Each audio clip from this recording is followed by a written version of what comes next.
Tardes. Buenas tardes con todos y bienvenidos. El día de hoy estaremos en este webinar que tenemos el gusto y el agrado de tener la presentación del libro Educación Global para Mejorar el Mundo por una Ciudadanía con Sentido. Tenemos como ponente principal el profesor Fernando Reimers. Muchas gracias por estar aquí esta tarde.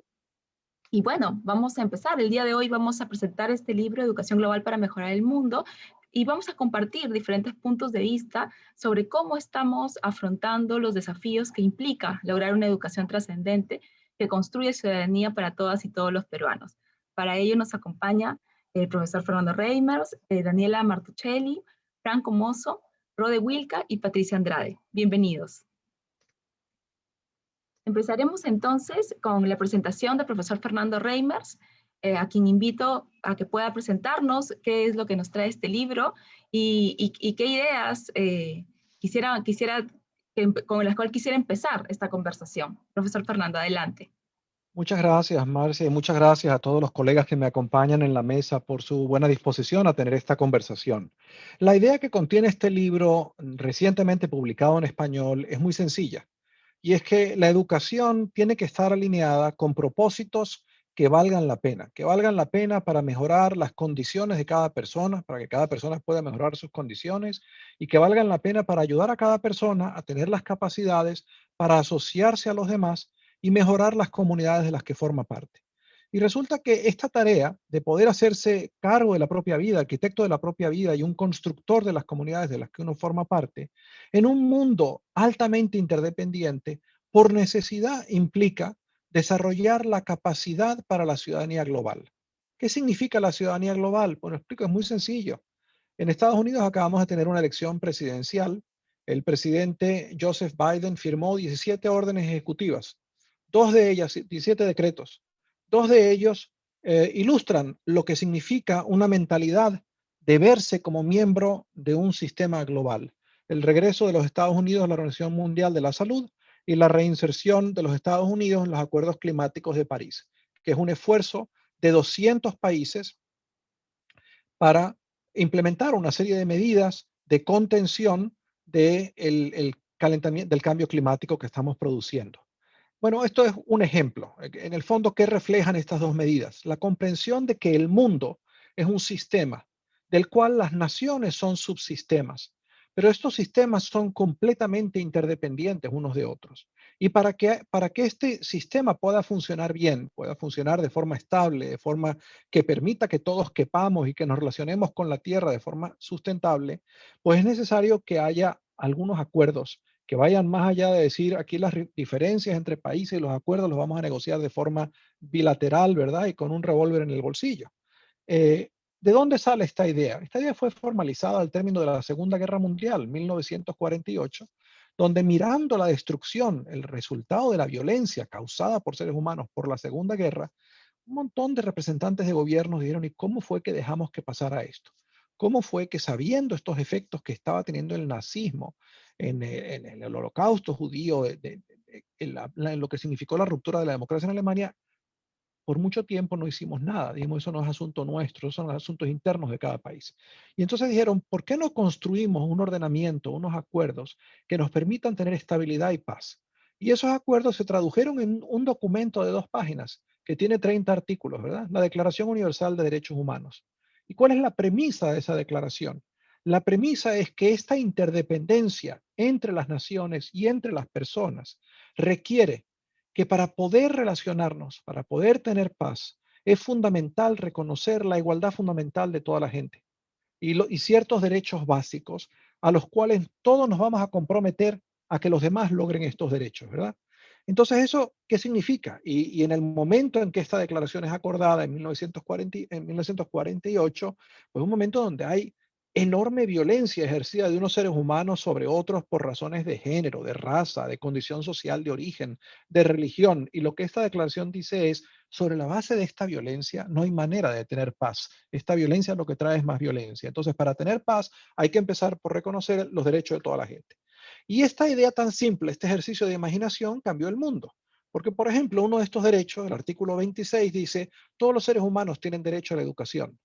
Y al escribir esta idea ahí, y al acordar el concierto de los representantes de los países, un compromiso a creemos un ordenamiento global que nos permita ir avanzando, y de ahí sale el sistema de Naciones Unidas. Bueno, en 1948 había 2.800 millones de habitantes en el mundo, de los cuales 45% habían pisado la escuela. Hoy son 7.800 millones, de los cuales 95% han pasado una buena cantidad de años en la escuela. Si usted mira la curva de crecimiento del número promedio de escolaridad de la gente, la cosa venía subiendo suavecito, llega el 48 y entonces esto se dispara. Y se dispara como resultado de que, bueno, que una agencia que se crea para promover el logro de estos acuerdos, UNESCO, empieza a hacer cosas muy simples. Una reunión en Lima, otra en Santiago, otra en Addis Ababa, otra en Karachi. Y en esa reunión reúne a los ministros de Educación y a los de Finanzas. Le dice, mire, le recordamos que su gobierno firmó este acuerdo de que aquí todas las personas tienen derecho a la educación. Entonces, lo primero que hacen es recordarles el compromiso y lo segundo dicen, ¿y por qué no aprendemos unos de otros? Vamos a ver, por ejemplo, Perú había inventado un sistema de organización escolar en núcleos que permitía llegar a zonas rurales. Y entonces esa idea en estos encuentros que hace UNESCO las difunden. Y entonces Gana dice, qué idea más buena, nosotros también podemos hacer eso porque tenemos mucha ruralidad. Entonces, por la vía de esta abogacía alrededor de la idea de los derechos de todas las personas y de una cosa tan simple como intercambiar experiencias, realmente se produce la revolución silenciosa más importante que ha experimentado la humanidad, como resultado de la cual un montón de gente pasa un montón de años en la escuela. Entonces, bueno, este tema de la ciudadanía global concierne no solamente a los gobiernos, concierne a las personas, ¿verdad? ¿Qué significa que volvamos en los Estados Unidos a una concepción un poco más global, de que nosotros somos parte de un concierto de naciones que aceptan los derechos de la gente? Bueno, significa que nos estamos comprometiendo en que inclusive las personas que están aquí y no tienen una documentación legal, tienen derechos humanos, que no los podemos meter en jaulas, que no los podemos maltratar. Esa es la razón por la que el presidente Biden dijo, quiero poner una moratoria de 100 días en las deportaciones, porque ha habido una enorme violencia contra los inmigrantes y contra todo el que es diferente en los últimos 4 años de un régimen basado sobre la idea de que un grupo de seres humanos tienen derechos superiores a otros por virtud de su raza, porque son blancos, por ejemplo, o porque son de una religión particular. Eso es lo que significa ciudadanía global. Y esta ciudadanía global se construye. En verdad, la idea no es nueva del 48. La idea se le ocurrió a un señor que nació en el norte de África, seguramente en Marruecos, que se llamaba Terencio, y que lo trajeron a Roma hace 2000 años, un senador romano como esclavo. Y este senador se dio cuenta, este hombre era tan talentoso que le dio su libertad y Terencio se dedicó a escribir obras de teatro, que es lo que hacía la gente en aquella época que quería motivar a que las personas pensaran. Eh, la mayor parte de la gente no sabía leer, entonces no tenía ni caso escribir libros, sino que hacían obras de teatro que la gente podía escuchar. Y en una de estas obras él dice, ser humano es vivir de manera que nada humano nos sea ajeno. Ser humano es vivir de forma que nada humano nos sea ajeno. Esa idea es la idea de ciudadanía global. Es reconocer nuestra propia humanidad en la humanidad del otro. Bueno, y yo lo que creo es que esto se puede aprender en la escuela o se puede desaprender, ¿verdad? Para mí hay dos documentos muy simples que permiten desarrollar una noción de ciudadanía global.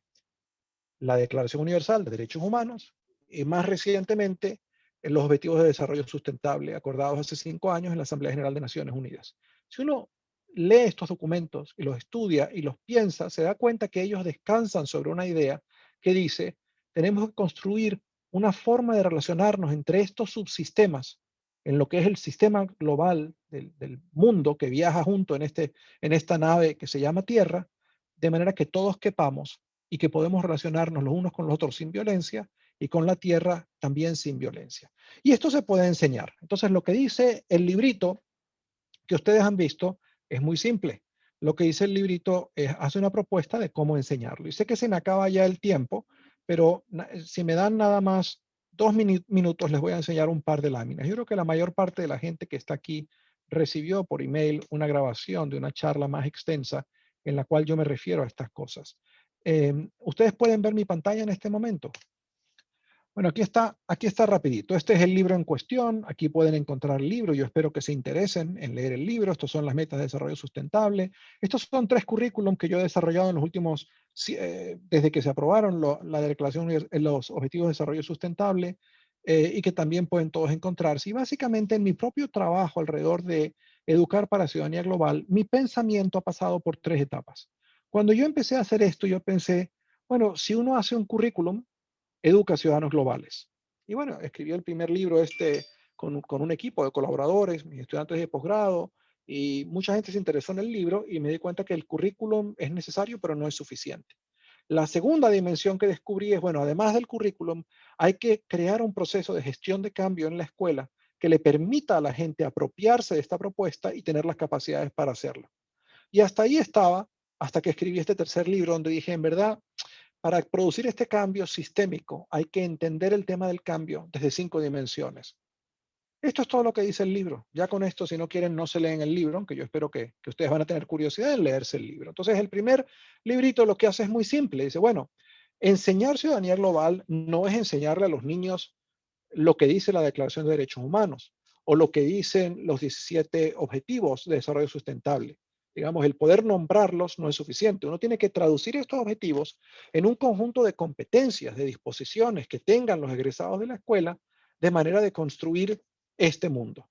Es decir, no se trata de que los niños digan, sí, sería bueno que hubiera un mundo sin pobreza o con igualdad de género. De lo que se trata es decir, ¿qué tiene que saber una persona? ¿Qué actitudes tiene que tener? ¿Qué capacidades tiene que tener para poder avanzar a un mundo sin pobreza o un mundo donde de verdad haya igualdad de género? Esa es la idea. Em, entonces eso es lo que hace ese primer currículum y cuando uno tiene claro ese marco de competencias, pues bueno, la tarea de desarrollar currículum es ir del final al comienzo y armar una secuencia curricular coherente, ordenada, rigurosa, que le permita a un alumno pasar de no tener ni idea qué es esto de la igualdad de género a de verdad poder vivir y comportarse de una manera donde avanza ese mundo. Lo segundo, entiendo, entonces básicamente lo que hace esa herramienta es permitir hacer visible lo que todo educador que enseña hace. Todo educador que enseña en verdad prueba dos hipótesis. Si yo enseño A, mis alumnos van a aprender B, y si mis alumnos aprenden B, la consecuencia para ellos y para el mundo va a ser C o C, D y E, ¿verdad? Pero la mayor parte de los educadores esas hipótesis las evalúan en la privacidad de su cabeza.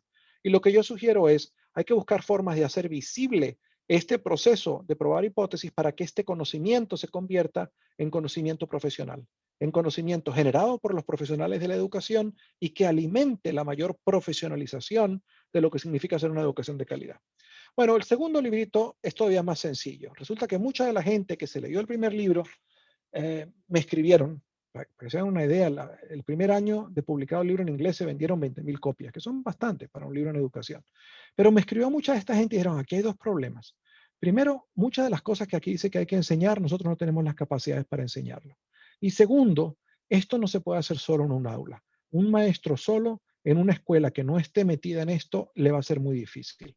Entonces, a raíz de ayudar a varias escuelas a desarrollar un proceso para enseñarlo, en este segundo librito, pues lo que planteamos son tres herramientas muy sencillas. La primera es una guía para llevar a la práctica lo que yo acabo de explicar. Pasar de los objetivos de desarrollo sustentable a un marco de competencias y de ahí a un currículum.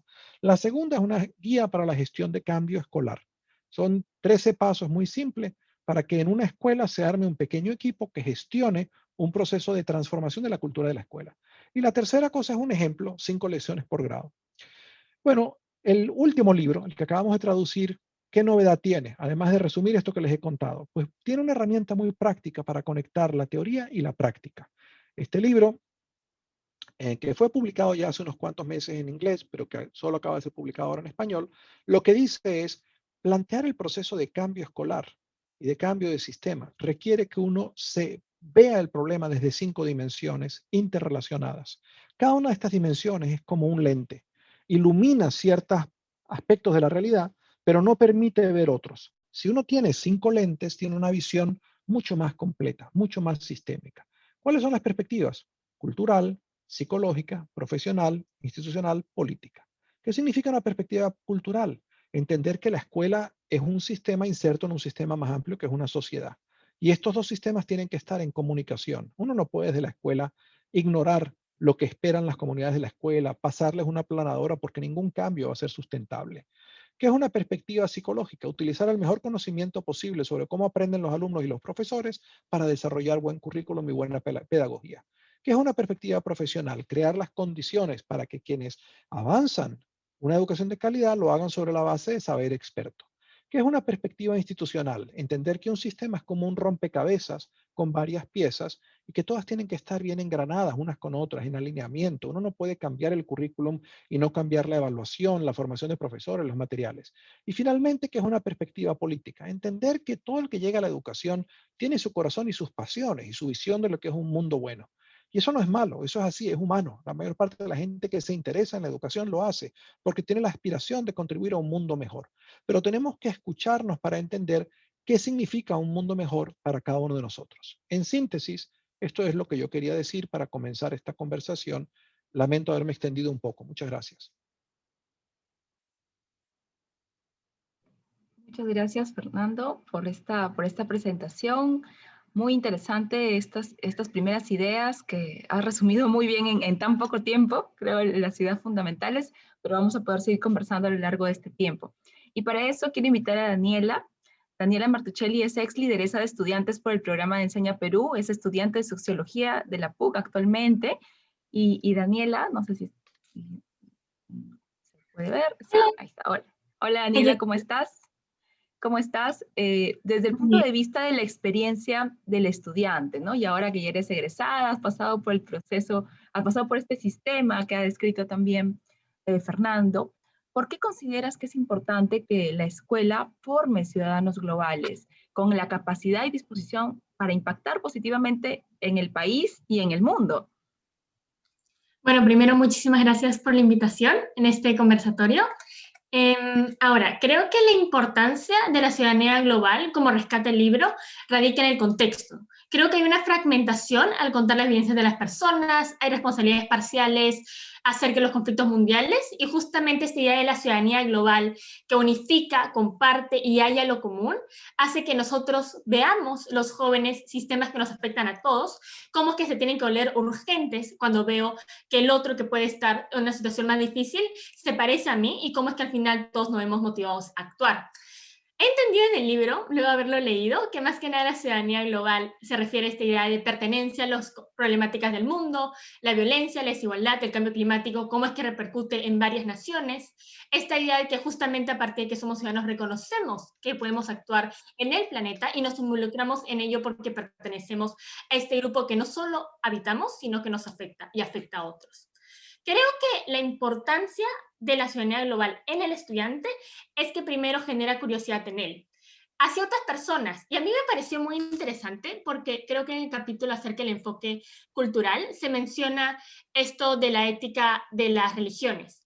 ¿Cómo es que sería importante de que nos muestren las bases de otras religiones para que así podamos ver estos valores morales que terminamos compartiendo todos, a partir de lo que es tan nuestro como puede ser la identidad? Creo que a partir de que sentimos empatía por el otro, es más fácil sentirnos parte de esto y es más fácil empatizar y comprenderlo. Y en un mundo en el cual hay polarizaciones, opiniones dispersas, diferencias irreconciliables aparentemente, eso es muy urgente y es importante que la juventud, que justamente van a ser las nuevas generaciones, lo tenga en cuenta. Creo que la empatía hacia otras personas se puede desarrollar en la localidad, mientras que habitamos, mientras que crecemos. Pero esta empatía y esta curiosidad por personas de otros continentes, de otros países y con otros conflictos que no necesariamente nosotros podemos identificar tan fácilmente, justamente es lo que la escuela debería cubrir en la teoría y con los docentes que estarían preparados para ello. Ahora, también creo que con esta idea de poder empatizar con otras personas y ver los problemas a mi alrededor, creo que se puede generar esta idea del descontento y lo de imaginar y construir.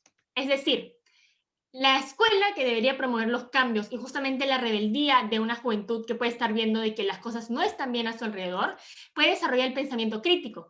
Y esta herramienta creo que es importantísima para que hagamos que el mundo pueda cambiar, pero a partir de que también nosotros podemos vivir nuestra vida con todas las cosas que van cambiando, con lo relativo, con las opiniones totalizadas y que nosotros como humanos nos podamos formar. Creo que eso es importantísimo en la ciudadanía global, pensar en el estudiante como un humano y pensar en el estudiante con su relación con otras personas, que más allá de que pueda conocer o no, que se muestre motivado a actuar por ellas. Después, en el segundo punto, ¿por qué es importante que el ciudadano crea que pueda actuar a partir de la ciudadanía global? Y eso es muy importante porque creo que eso de creer, a veces el estudiante cree que no puede combatirlo todo. Pero la ciudadanía global nos hace ver de que nada está por sentado. Cuando se habla de, por ejemplo, a tratar temas complejos como la pobreza y explicarlos con claridad y transparencia, hace que la escuela se vuelva un lugar donde los ciudadanos, donde los jóvenes nos podemos volver fiscalizadores de la corrupción, conscientes de las clases sociales, del mantenimiento de los sistemas, y que nosotros mismos, por este descontento, podamos intentar erradicar en ello. Creo que la sociedad a veces es difícil que reconozca estas fallas, y justamente el colegio puede hacer un cambio con ello, y creo que eso es lo que celebro muchísimo de esta idea de la ciudadanía global, que se puede motivar, ¿no? Creo que así dejamos de sentirnos impotentes como jóvenes, vemos como una posibilidad, y a partir de ello, no importa qué tan pequeños seamos, si somos adolescentes, si somos niños, o a partir de nuestra continuidad en la educación universitaria, creo que podemos tener motivos para enfrentarnos al mundo, para gestionar iniciativas locales, hasta vernos motivados a participar en movilizaciones sociales, porque vemos una oportunidad para ello, y porque vemos de que al final podemos actuar así. Eso puede ayudar a un propósito de la vida, ¿no? Para que nosotros mismos podamos entender las causas y podernos enfrentarnos al mundo a través de que no solo aprendo y recibo teoría, como a veces podemos sentir cuando estamos en el colegio, sino justamente ver que podemos enfrentar al mundo, combatir estos desafíos y tratar de darnos soluciones a nuestras localidades. Finalmente, y esto es algo que quiero añadir, creo que me parece muy valioso de este libro, de que no es una pauta de cómo hacer en la vida, no es una pauta de qué es lo que los docentes exactamente tienen que diseñar. Creo que justamente da una libertad con respecto a las identidades de las personas, de las poblaciones, a las realidades de los colegios, y justamente es una adaptación del estudiante en la ciudadanía global, una oportunidad de conocer, empatizar, interesarse, actuar, pensar críticamente, ver más allá de una misma y verme en este contexto que me envuelve, que debe ser corregido, pero que justamente para ello tenemos que unirnos todos juntos con otros estudiantes, y creo que aquella oportunidad se debe promover con una educación de calidad y con esta formación humana, que creo que es muy importante, y me parece muy importante que Reyners haya escrito y estudiado. Muchas gracias, Daniela. De hecho, creo que tú has comentado ideas súper importantes, y creo que esta mirada del estudiante como un ser capaz de transformar no solamente su futuro, o de transformar el futuro con lo que va a aprender en la escuela, sino el hoy, ¿no? Realmente ha quedado súper claro, y creo que la ciudadanía global nos permite dar las herramientas que se requieren para pensar en los problemas que hoy vivimos y que hoy viven los estudiantes, y poder impactar, ¿no? Creo que es súper interesante. Gracias por tus comentarios. Ahora quisiera invitar a Franco Mozo. Él es CEO de Enseña Perú. Franco, quería empezar comentando un poco sobre, el libro menciona también, y lo ha comentado ahora el maestro Fernando, de que realmente, a pesar de que los docentes puedan estar convencidos teóricamente de que el tema de ciudadanía global es un tema importante, no necesariamente se sienten con la capacidad de poder llevarlo a la práctica, de llevarlo a la realidad, ¿no? Y en ese contexto, Enseña Perú tiene una experiencia muy importante en el territorio, tiene experiencia con los actores que acompañan, que forman docentes y también formando docentes. Quisiera, Franco, que desde esa perspectiva y desde esta experiencia nos cuentes un poco qué retos crees tú que plantea esta ejecución o esta implementación de la ciudadanía global, justamente para la formación o el acompañamiento, la articulación de los actores en el territorio local y del trabajo con los maestros. Gracias, Marcia, y bueno, gracias a todos por estar aquí. Qué bacán, y creo que voy a comenzar conectando con algo de lo que dijo Daniela,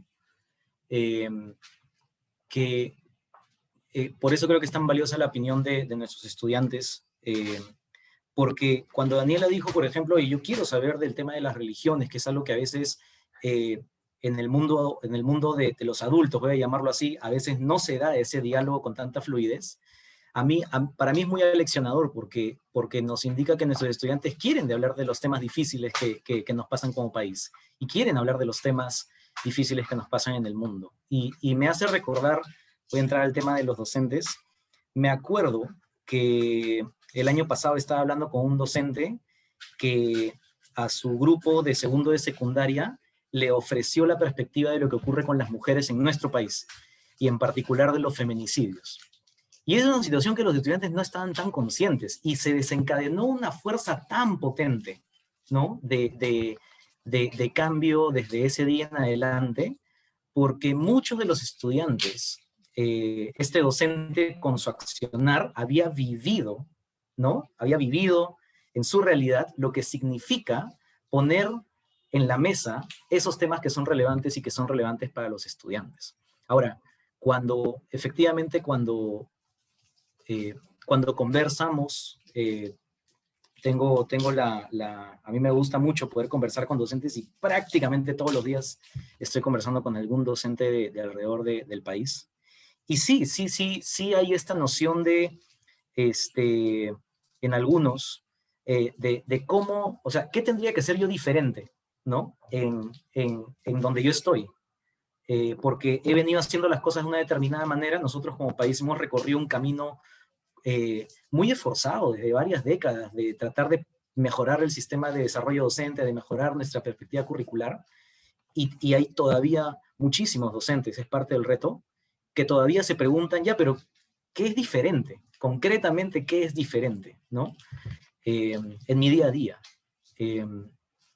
Y el concepto para mí que yo rescato, conectándolo con lo que dijo Fernando, y que creo que he tratado también de comunicar en algunos otros espacios, es cómo cambiamos un poco de perspectiva en la formación docente para mirarla como una cogestión del cambio. Y cuando digo cogestión del cambio, es porque muchos docentes, que algunos están aquí, sienten que en realidad la formación a veces es toma esto y hazlo, ¿no? Así se llena este formato, así se hace esto, así se hace el otro, y bastante concentración en a veces los aspectos del lado profesional, ¿no? De la perspectiva profesional. Ahí hay oportunidades, hay dinamismo, pero no siempre, cuando yo personalmente he hablado con un montón de docentes, se sienten como partes y artífices del cambio que necesitamos hacer, del giro que tenemos que hacer en lo que ocurre con nuestros estudiantes, ¿no? Entonces, cuando Fernando dijo, esto es una forma de gestionar cambios, para mí la pregunta inmediata es, ¿y quién gestiona esos cambios? ¿A quién le toca gestionar esos cambios? ¿Cómo son las coaliciones que gestionan esos cambios? Porque a veces los cambios se gestionan en grupos muy pequeños, en grupos poco diversos, y los docentes lo sienten, y distintas personas lo sienten, ¿no? Y creo que en el futuro, y lo que estamos tratando de hacer es no solamente hablar de la técnica pedagógica, no solamente hablar de lo que hay que cumplir, que es importante sin duda, pero también poner sobre la mesa cómo gestionamos el cambio los que estamos acá. Yo no sé, capacitador, o yo, persona que está acompañando a un grupo de docentes, yo no soy el único responsable de hacer este giro en mi país en la educación, sino cómo podemos generar espacios donde los docentes tengan el margen de acción para hacer cosas como las que dijimos, como las que comentaba al inicio, ¿no? Poner los temas sobre la mesa con sus estudiantes, habilitar estas discusiones potentes. Hay una persona que se llama Peter Senge que habla de liderazgo sistémico, ¿no? Y que habla de 3 cosas que vale la pena hacer. Uno es, cuando estás en un cuarto, fomentar el coentendimiento de los problemas, ¿no? O sea, es lo que estamos haciendo acá. Lo que ha dicho Daniela es bien difícil que yo lo hubiese pensado y lo pudiese haber dicho desde esa perspectiva y con esa elocuencia, ¿no? Y lo mismo con Rode, lo mismo con Patricia, lo mismo con Fernando. Coentender el problema en lugar de pensar que una sola persona, un pequeño grupo de personas son los llamados a entender el problema, creo que es una invitación. La segunda invitación es a tener conversaciones generativas. Y eso significa volver a checar nuestros supuestos sobre cómo debería ser la educación, lo que hemos creído de cómo se hace el trabajo. Y lo tercero que te invita a esta perspectiva de liderazgo sistémico es tener una mirada de co-creación del futuro. Es cierto que es importante reconocer y darle espacio a toda la inconformidad que tenemos, y es cierto, y damos espacio para decir, mira, creemos que esto no está funcionando, creemos que esto no está funcionando. En algún momento también vale la pena, con los docentes, con todos nuestros aliados, en algún momento yo lo he hecho con Rode por teléfono, como hemos podido, cómo pensamos el futuro juntos, ¿no? Y de nuevo, no es una responsabilidad de unas pocas personas.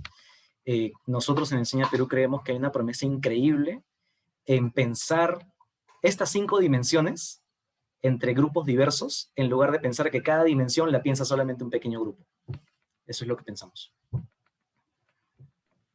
Gracias, Franco. Mientras comentabas, me acordaba un poco de una reunión que tuve una vez con unos maestros en una escuela en Ucayali, y los maestros decían, hemos estado tanto tiempo pensando de que tenían que venir personas a decirnos cómo eran nuestros alumnos, qué es lo que le iba a funcionar mejor, y no nos habíamos dado cuenta que quienes conocen mejor a nuestros alumnos y a nuestras familias somos nosotros. No hay ningún libro de texto ni ningún especialista que pueda venir a darme una respuesta, porque el que está en el contexto es el maestro y tiene la capacidad, ¿no? Entonces, esa posibilidad de darle agencia al docente para que gestione estos cambios en estas dimensiones, y creo que la dimensión cultural que nos lleva a muchas cosas, ¿no? Detrás, y que creo que podríamos hablar largo y tendido de eso también, es bien importante y no siempre se ve, ¿no? Y allí justamente yo quisiera invitar a Rode Wilca. Ella es especialista de educación de la OGELSA Tipo. Bienvenida, Rode, qué bueno contar contigo en este espacio. Y quería comentar contigo, bueno, justamente en esto que conversábamos, muchas veces estos cambios que vienen pues desde una estructura en la que el docente no es parte, no olvidan de que el docente ya tiene una forma de enseñar, tiene una forma de hacer las cosas, tiene cosas que ya pensó trabajar con sus estudiantes, que pueden estar o no vinculados a estos anhelos de construir una ciudadanía global. Y considerando la importancia de este tema, ¿cómo crees tú que justamente podríamos articular estos temas de la ciudadanía global con lo que el docente ya hace, con lo que el currículo de repente ya propone en este momento para ellos? ¿Qué oportunidades ves allí? Muchas gracias, agradecer por la invitación y bendecida por ser parte de este conversatorio con dignísimas personalidades. En primer lugar, yo quiero felicitar a Fernando Reimers por su excelente libro, donde ha identificado las características importantes de la perspectiva sistémica, de acercarnos estos dos mundos con el cual señalaba, ¿no? El conocimiento académico y el conocimiento práctico sobre la educación de ciudadanos globales, poniendo estas 5 perspectivas para comprender la educación global, como es la cultural, la psicológica, la profesional, institucional y política. Considerando la importancia de trabajar en esta educación global, porque muchos de los desafíos y oportunidades actuales de la humanidad son de naturaleza global y que deben ser llevados a la escuela a través del currículo, y este currículo retador, riguroso y de alta calidad. Es ahí la importancia, ¿no?, de la educación global, porque permite ayudar a cada estudiante a desarrollar ese sentido, ese propósito en la vida y educarlo en la autonomía, ¿no?, y ver, ¿no?, la madurez incluso emocional que debe alcanzar ese estudiante. Mire, y hoy en día los docentes, si bien es cierto, han avanzado en muchos aspectos del ámbito del desarrollo de las competencias pedagógicas y disciplinares, más aún en estos tiempos en el ámbito de las TICs. Realmente felicitar a los maestros que asumieron retos y desafíos en este contexto mundial que venimos viviendo. Al margen de no contar con las condiciones adecuadas, supieron salir adelante y encontraron esas estrategias, sobre todo aquellos maestros, ¿no?, de zonas rurales que realmente han podido salir adelante, ¿no?, a través de la adversidad que se les ha presentado. Cuando llevamos esto a nuestro contexto, en el marco del buen desempeño docente que trabajamos, vemos de que tenemos que desarrollar 4 dominios, 9 competencias y 40 desempeños. Y estas están relacionadas a la preparación para el aprendizaje de los estudiantes, ¿no?, que comprende la planificación del trabajo pedagógico. Pero todavía podemos darnos cuenta de que el maestro, pues, tiene una pedagogía que todavía está en ese cambio de poder comprender el enfoque por competencias, de poder comprender justamente esta ciudadanía global. En el dominio 2 vemos la enseñanza para el aprendizaje de los estudiantes. De igual modo, ¿no? Que comprende la conducción de los procesos de enseñanza por medio de un enfoque que valore la inclusión, la diversidad de todas las expresiones. Pero también todavía vemos que hay muchos docentes que adolecen a través de los monitoreos y acompañamiento que realizamos a través, en este caso, en un trabajo remoto que ahora hemos venido haciendo, ¿no? Todavía se ve la necesidad de seguir fortaleciendo. Asimismo, la participación en la gestión de la escuela articulada, la comunidad. Muchas veces pensamos y limitamos, ¿no? Decimos de que no, yo tengo que partir del contexto y me quedo en ese mundo, en esa particularidad específica, pero todavía no salimos a un contexto de repente nacional y más aún global, como vemos ahora a través de este interesante libro que verdad que todos los maestros debemos de tenerla y hacer de que podamos llevarla en adelante esta práctica. En el dominio 4, por ejemplo, en el desarrollo de la profesionalidad y la identidad docente, aquí comprende el proceso y las prácticas que caracterizan la formación y desarrollo de la comunidad profesional de docentes. Cuán importante es que el docente, un docente que enseña, nunca deja de aprender. Y eso es importantísimo, que el docente pueda seguir preparándose, seguir esa formación continua a fin de que pueda estar competente y actualizado en todas las tendencias actuales que realmente se están ahora globalizando, ¿no? Y vemos que es importantísimo tener en cuenta todo ello. Cuando hablamos de una perspectiva profesional, la importancia de utilizar este conocimiento especializado para orientar la práctica educativa, ¿no? Tiene, según el libro también que nos muestra Fernando, ¿no? Tiene dos implicancias. Nos habla de la necesidad de proporcionar a los docentes el acceso al conocimiento especializado.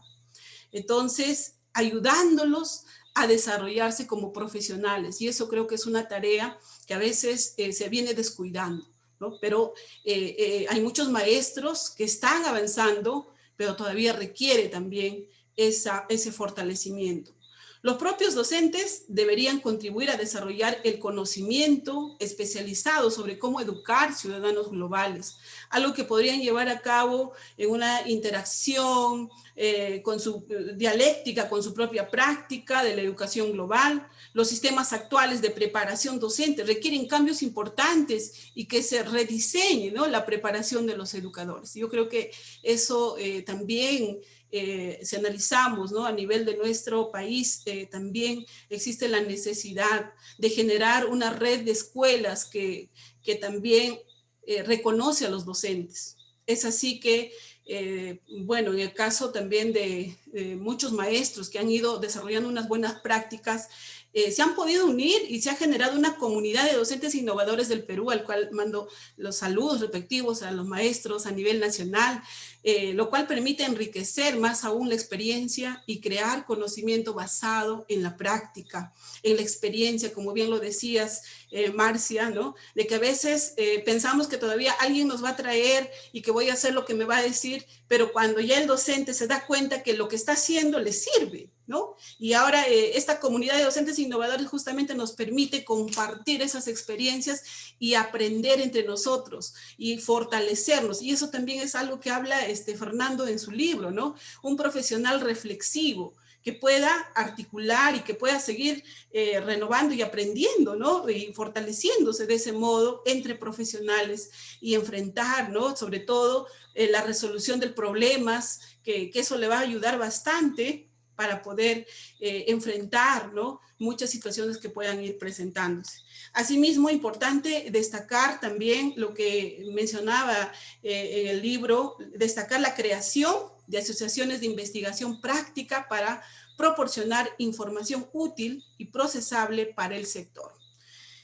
Esto me pareció bastante interesante, que resalto yo, ¿no? Y nos falta en el Perú, y yo creo que esto debe ser una tarea, ¿no?, que podamos iniciar y seguir, ¿no?, desarrollar asociaciones significativas de investigación práctica que involucren a los investigadores, a los líderes de las escuelas y programas, a los docentes y el personal, a los encargados de formular las políticas, a las familias. Qué importante ahora, ¿no?, en este contexto también, que las familias se han podido involucrar, a los propios jóvenes en lo que es la investigación, y todo en un aprendizaje en colaboración. Qué importante es eso. Bueno, algo que yo también quisiera rescatar del libro, ¿no? Me encantaría resaltar estos 4 factores para una buena disposición global. La práctica situada que nos habla Fernando, ¿no? De modo que el aprendizaje sea contextual y relevante para los estudiantes. Muchas formas de poder hacer, ¿no? Hacer un inventario de culturas representado por mis estudiantes, un cultivo, un ambiente de clase que promueve la igualdad o que proporciona a los estudiantes un espacio para permitir asumir riesgos. Y otro, el aprendizaje global integrado. Que los profesores demuestran las conexiones entre los eventos locales y globales, ¿no? Integrar los aprendizajes con el currículo existente, utilizar lecciones basadas en la investigación sobre el mundo. Asimismo, se habla también de la introducción de la alfabetización crítica.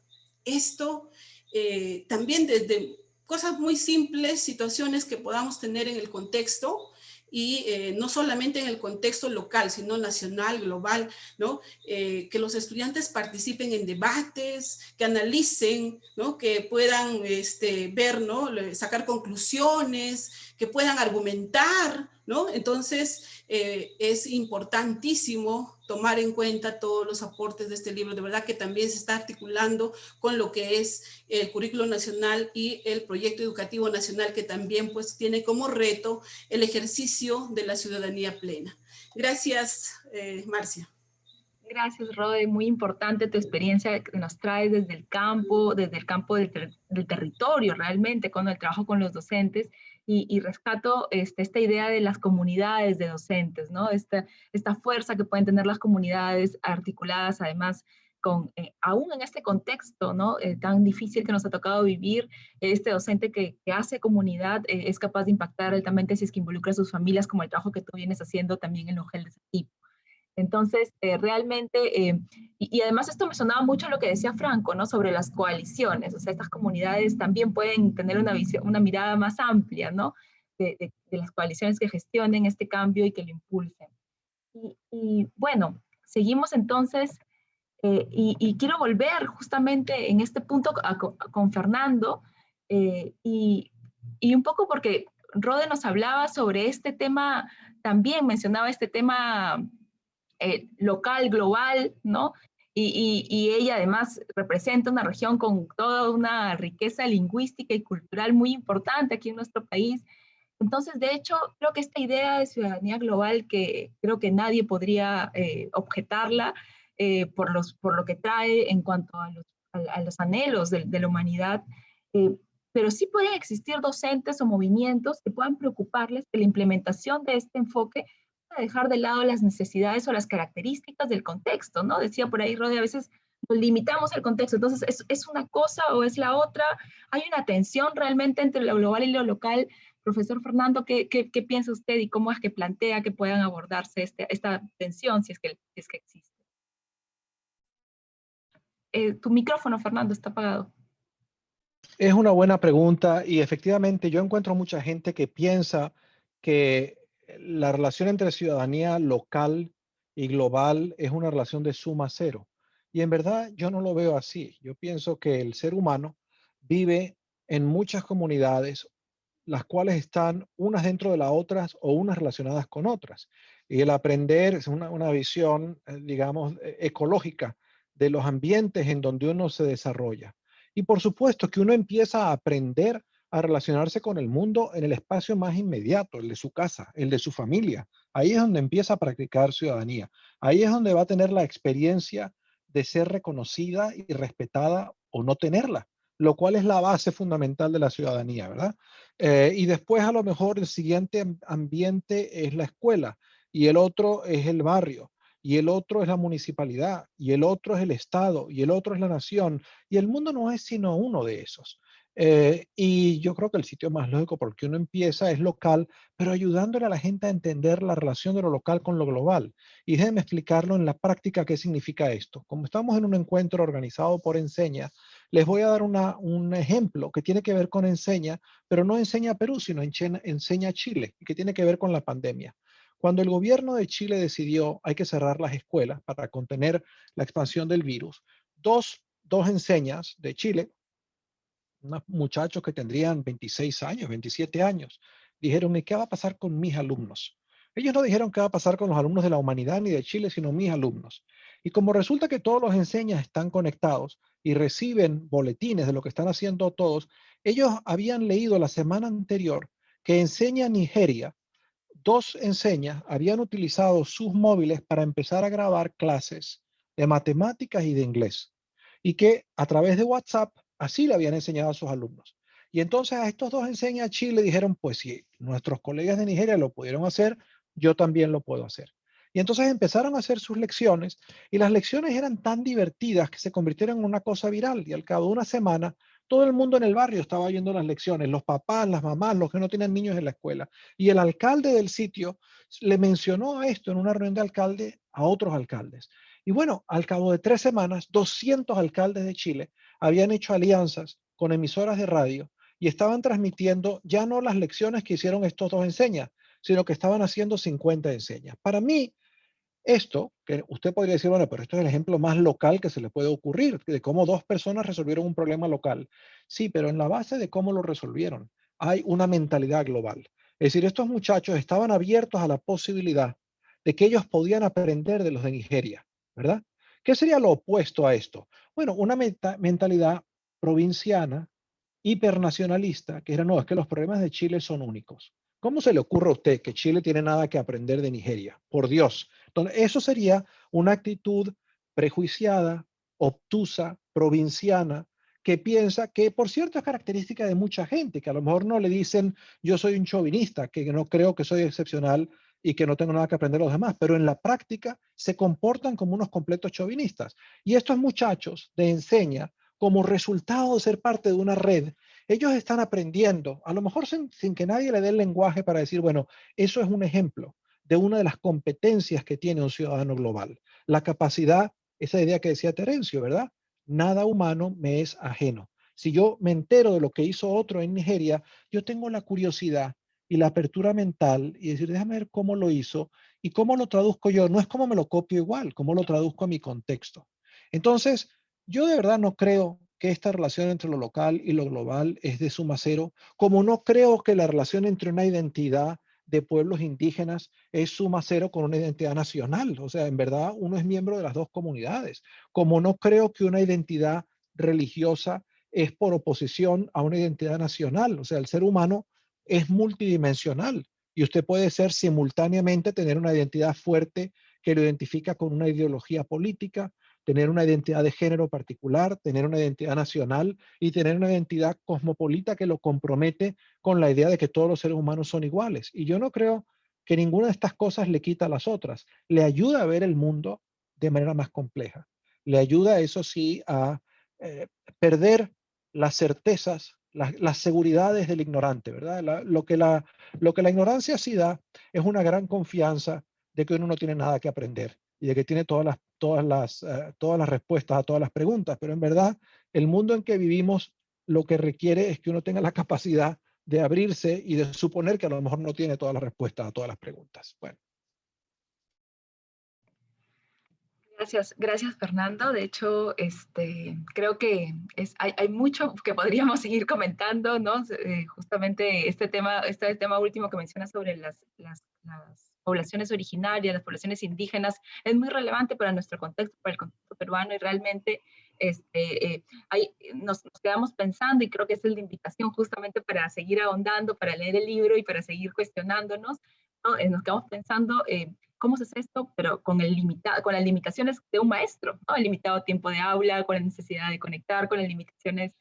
Y justamente hablando de las limitaciones que hoy tenemos y del contexto particular que hoy tenemos, yo quisiera invitar a Patricia Andrade para comentar. Patricia Andrade, ella es ex viceministra de Educación, pero sobre todo es una activista de la educación democrática, libre, y una especialista en políticas educativas. Patricia, bienvenida.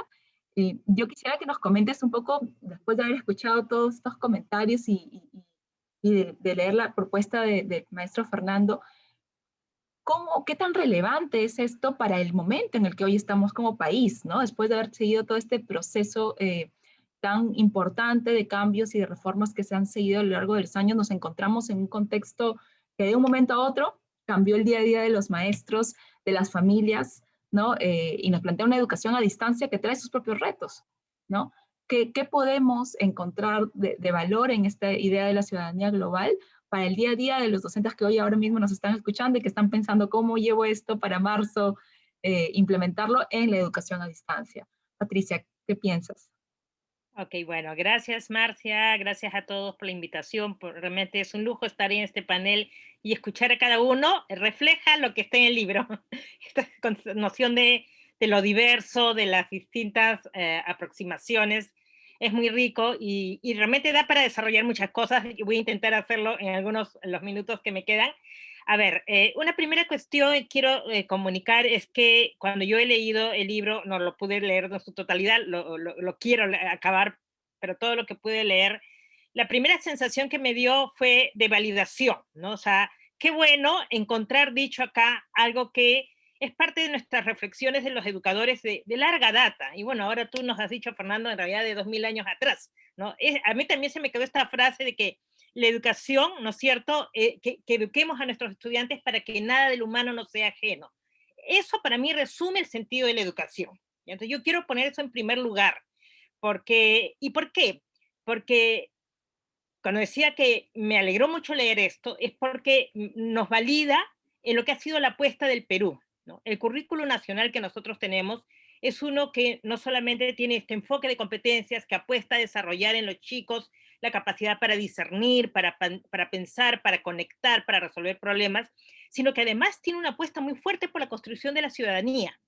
Y no de cualquier ciudadanía, ¿sí? Porque hay muchas maneras de aproximarnos al ejercicio de la ciudadanía. Yo puedo ejercer mi ciudadanía más desde un referente de, o sea, yo cumplo mis derechos, mis deberes, ¿no es cierto? Voy, voto, etcétera. No, la apuesta del currículo, la apuesta de la educación peruana es la de la construcción de una ciudadanía comprometida con el bien común. Nosotros como país, si leemos nuestro currículo, claramente hemos suscrito un acuerdo nacional que dice que nuestros estudiantes tienen que desarrollar todos los aprendizajes que les permita ser mejores personas y mejores ciudadanos y ciudadanas. Que seamos capaces de construir un país distinto, un país que supere las fragmentaciones que tenemos. Y aquí comienzo a conectar con las oportunidades que veo en relación a este contexto de pandemia o mi reflexión, ¿no? Fernando decía, y bueno, lo dice este concepto de ciudadanía global, entre otras cosas, nos trae a la mente la reflexión de cuán interdependientes somos.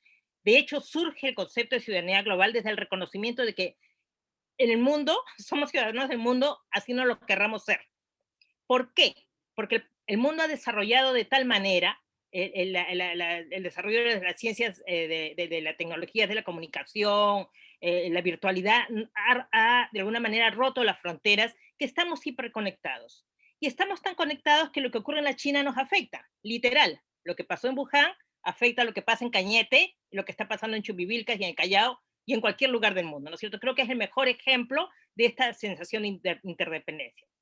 Al mismo tiempo, ¿qué nos ha revelado la pandemia? Nos ha desnudado en nuestra fragmentación, nos ha desnudado en nuestra desigualdad, nos ha desnudado en cuánta falta nos hace para construir este sentido de bien común y de interés en el bien común.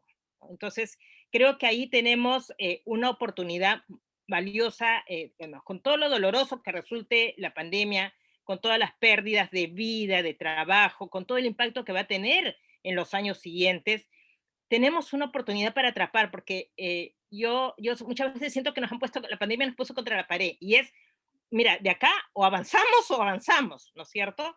¿Y qué han hecho los docentes? Y los docentes nos han demostrado todo lo que pueden hacer. O sea, el otro día estuve en otra reflexión comentando este tema, y era como, la educación remota no solo es una educación remota. ¿Qué ha pasado con la educación remota? Las paredes de la escuela cayeron, ¿no es cierto? Esa distancia, esa separación histórica y estructural entre el mundo de la familia y el mundo de la escuela, entre la vida y el aprendizaje, que es todo lo contrario del concepto de ciudadanía global, esto ha comenzado a fluir. porque cayeron las paredes, porque la escuela entró a la casa, porque se abrieron las puertas del hogar, y entonces es como que no nos queda otra. Y creo que es la primera vez que los docentes en nuestro país se han conectado con cada una de las familias. Tal vez por poco tiempo, o sea, podemos seguramente decir sí, pero no lo han hecho bien, no lo han hecho de manera continua, pero lo han hecho.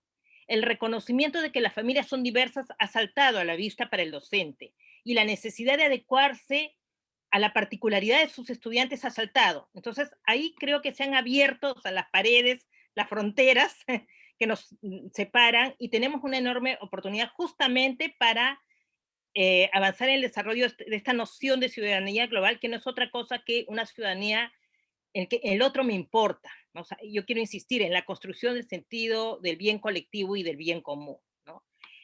Pero estamos frente a una ventana de oportunidad que podría, digamos, podrían venir las vacunas, podría pasar este momento difícil y podríamos regresar a nuestras rutinas, ¿no? Y en el libro claramente lo plantea.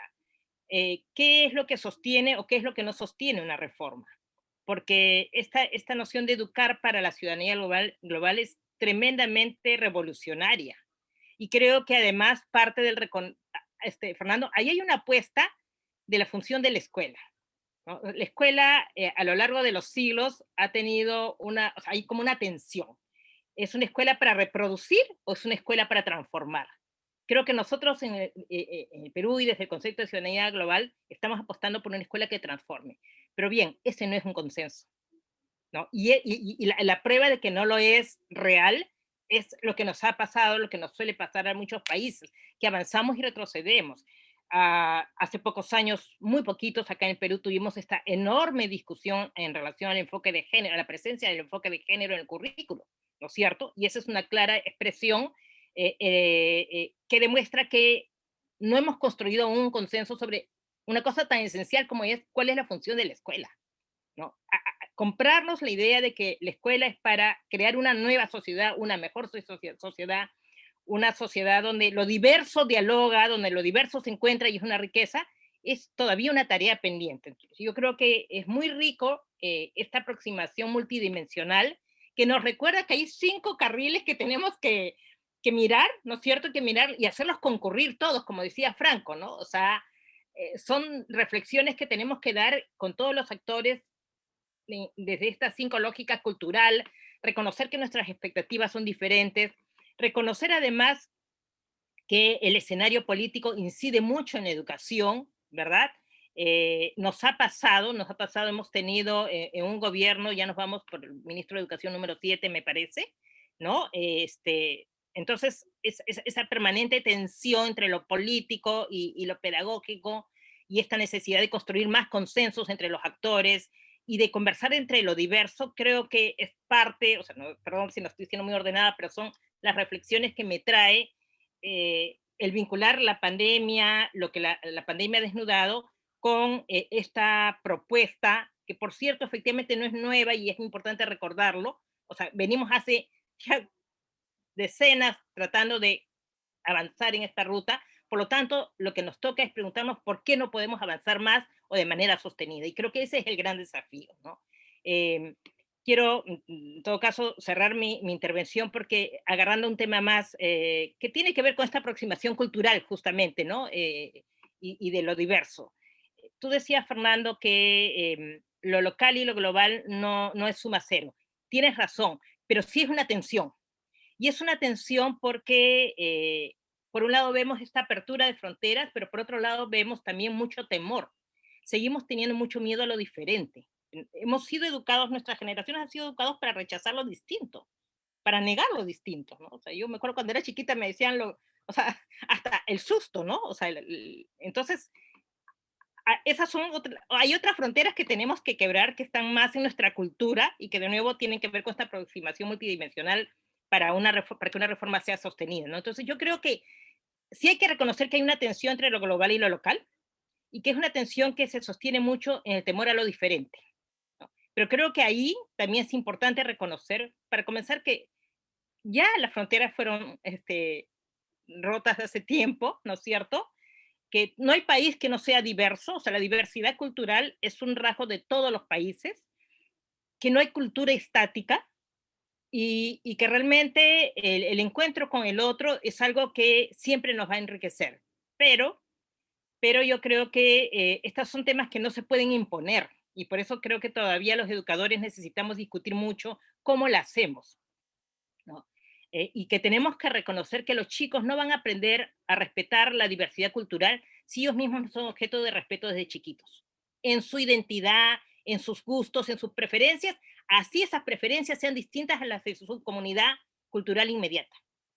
Y eso es realmente fuerte. O sea, asumir eso es muy fuerte, ¿no? Reconocer que el machismo existe y que eso pasa por muchas culturas. Y eso es algo que no lo vamos digamos, no lo podemos admitir, ¿no es cierto? Y ahí es donde entra a tallar justamente la noción de derechos humanos como algo que nos une o que es, digamos, el piso en común que puede tender el puente entre lo diverso, ¿no? Entonces, quizás estoy planteando muchas ideas al mismo tiempo, pero tratando de resumir, o sea, lo que yo quiero plantear es que estos asuntos de una ciudadanía global y una educación global son trascendentales y son particularmente trascendentales para el momento en que estamos no solo en el Perú, sino en el mundo. Que la posibilidad de salir de la pandemia y de sus efectos como mejores sociedades pasa por educar en esto de que todo el humano me importe, ¿no? Que me importe tanto el humano que no solo me importe mi prójimo que yo veo, que me importen también las futuras generaciones que todavía no han nacido y por lo tanto voy a comenzar a tener una relación distinta con mi entorno, ¿no es cierto? Entonces, estamos en un umbral de oportunidad y esta noción de ciudadanía global se hace como un imperativo mayor. Pero, al mismo tiempo, tenemos que reconocer y alertar que tenemos también mucho en contra. O sea, poniendo un poco de realismo, ¿no? Yo creo que ahí sí es muy rico considerar estas 5 perspectivas de qué es lo que puede tener un cambio, porque estamos frente a la posibilidad de llevar a la realidad un cambio tremendo. Perdón porque me haya extendido. Gracias.